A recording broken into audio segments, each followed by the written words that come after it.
Is that going to last? I don't think so. PPR league, my friend. PPR league. AJ Green is a good tight end. Is a good wide receiver. Yes. AJ Green will be solid for him, I think, year long. Number 3 worst team in the league, I have as the Rollers. I think they took a chance on draft day, going heavy on receiver, the Brandon Marshall, Andre Johnson, Calvin Johnson, and he left himself with Frank Gore. Frank Gore was a nice player, still a good productive Niner, but not a fantasy player. No, not a fantasy player. You know, he can get the ball 21 times and get 80 yards. Maybe he'll get you a touchdown, maybe a couple of catches, but he's not that stud you want. And when I look at this is that when you take a chance at receiver, if you go draft heavy at receiver, he's got Calvin Johnson, Andre Johnson, and Brandon Marshall, but just this week alone, their numbers were not there. You know, if you take a chance at receiver, you leave yourself very vulnerable on the running back side of things, and that's what's happening here. The running back is always a luxury in this league. If you can get a 2 to 3 core running back system that's producing weekly, you're going to find points in those other positions. But if you're relying on receivers to come up big for you every week, and you don't have that core, well, what are you going to do? You're winning one, you're losing one. Your receiver is relying upon a quarterback who is relying upon an offensive line, and your running back relying upon just getting the ball and getting through a hole. And Number 2 worst team in the league, Fire Spitting Jimmies. And I think we both agree that this is a team going completely nowhere. They've been plagued by injury. Hakeem Nicks is hurt. Steven Jackson has just been a disaster with injury and lack of production. Des Bryant, I think he had a decent game tonight. Still no touchdowns. I mean, he's dropping balls all over the field. Dropping balls, misreading routes with Romo, which led to a Chicago Bears interception return for a touchdown. Yeah. This receiver has all the talent, physical talent of Terrell Owens, but the brain of, you know, the worst receiver ever. Just, you know, not in the game and making small mistakes which turn into big mistakes. But, you know, when you have Ray Rice at the top of your lineup, you have a chance. You have a chance. He has a building block. But he's had 2 weeks where he hasn't broken 100. I mean, this team needs something to give. Yeah. He's at 1-3 heading into a basement game with the morning wood. Well, someone's coming out of the playoffs early. If Hakeem Nicks could come back and you get Ray Rice, this team could have a chance, but you got to get to the waiver wire and make things happen. You do. Worst team in the league, Morning Wood. Oof. Pretty obvious. They're 0-4. Fred Jackson was a loss. Spiller comes in, outperforms him, so now we've got a timeshare worse than before. Kevin Smith, all of a sudden, he's just a ghost on that team. Yeah. You know, playing the Bills defense every week. Yeah, Kenny Britt is out there. Unbelievable. He's not putting up points. Well, this is what he does every year. It's poor management. It's poor drafting. It's poor attitude. Poor attitude. Negligence. And I think this is probably the last year for the Wood in this league, unless he can turn things around. Well, you would have to turn around, and I specifically remember a team last year. What was that team that came in 3rd place for Fantastico? That was the Boone Humper. Yeah, the Boone Humper. The Boone Humper was 0-5, and then he was 1-6, and he worked the waiver wire to get himself back into contention, into the dance, and then placing 3rd, where he has a virtual trophy. And I spoke to the manager of that team. It's probably, he's won championships, but this is one of his finest fantasy performances. Top 5 teams in the league. We'll start at 5. Redonkulous, I've got there in the 5 slot. You know, he's got a good team. He's got RG3 and Cam Newton, and he's kind of intertwining there. Ryan Williams is now the starter, so he's getting a bit of a running game, which he historically never has on that team. He builds it through receivers. This year he drafted MJD. He's got Doug Martin, who's hit or miss right now, but a young player, and I like him. I think this team is good, and it's finding an identity, and I think it's getting rid of that snake bite that got him last year. Did we just say, did he get snake bit this week? He did, with a tough loss to the good. So maybe he's snake bit again.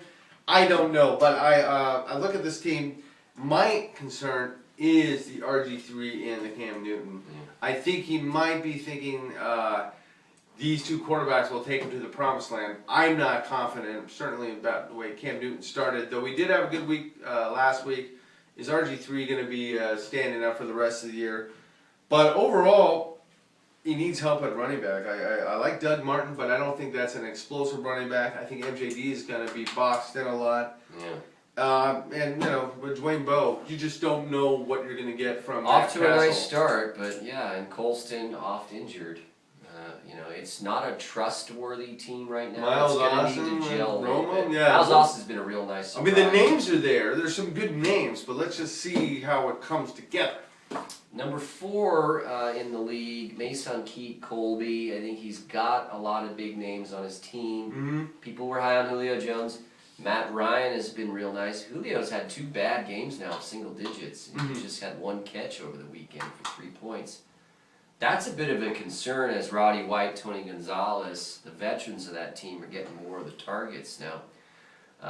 You know, otherwise, McFadden not rushing the ball well in the new zone blocking scheme.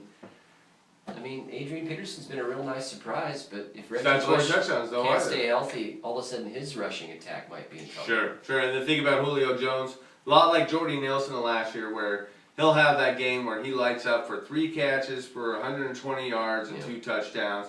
Next week, he's silent. So he's definitely a feast or famine style running back. And I don't trust Cam Newton and his accuracy, so Steve Smith going forward. And Santonio Holmes, his other receiver, just is going to be out for a few weeks. Mason Keat Colby's in a lot of trouble. That's the bottom line. Number 3 team in the league, Lunches for Wimps. And again, I just follow the Yahoo rankings from here. I think they're right. I think Lunches for Wimps is 3. I think we go to the Romney Horse at 2. And then the Peaceful Warriors, obviously the best team, 4-0. Power rank them number 1. You know, that Lunches for Wimps team, we talked about them. You know, who do they have on their team? No, I'm really concerned about Ahmad Bradshaw. I think that's his RB2. Now that Andre Brown has stepped into a bit of a role there, Bradshaw hasn't been healthy. He's had fumble issues in the past. He coughs one of those up, all of a sudden Andre Brown's getting 70% of the load. Sure. I don't like it. I don't trust it. Drew Brees, fine. Stevie Johnson's been nice.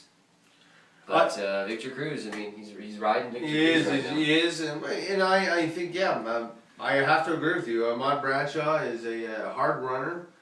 Really, LI4W needs to get that other explosive back in there somewhere, and I'm not seeing it. Drew Brees is obviously going to put up a lot of numbers, but I am high on Danny Amendola. Yeah. And Victor Cruz and if Pierre Garçon comes back, this could offset some of those weaknesses at running back. And the main thing that LI4W needs to do is just fortify and solidify and keep on watering the garden, seeing what other little nutrients he could put in there. What other running back can he find? I think for the lunch team, if he can put something together, if Bradshaw can give maybe another good week, 15, 16 points, maybe he packages a deal with one of his nice receivers like an Amendola and a Bradshaw and get something else in there that's a little more explosion. Well, I think Amendola is going to be a great PPR guy. Stays healthy, he will be in it for the rest of the year. Yeah. And there's a few players out there, like the Heartline. Turn on your Heartline. Romney Horse number 2, I mean, they went with that 3-headed monster on draft day. There's questions. There's questions about Ryan Matthews.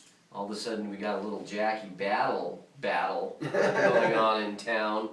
I think he'll be fine, but I don't think he'll be the stud maybe that some folks had him penned for. You know, Trent Richardson's looked nice, but he also just can't get the ground game going in that town because they're always down. LaShawn McCoy has a bit of a drop-off too in touchdowns and touches. The 3-headed monster looked great on draft day. Right now, unless that Mikel LaShore comes through, there might be some big questions in Romney Town. Well, I had an opportunity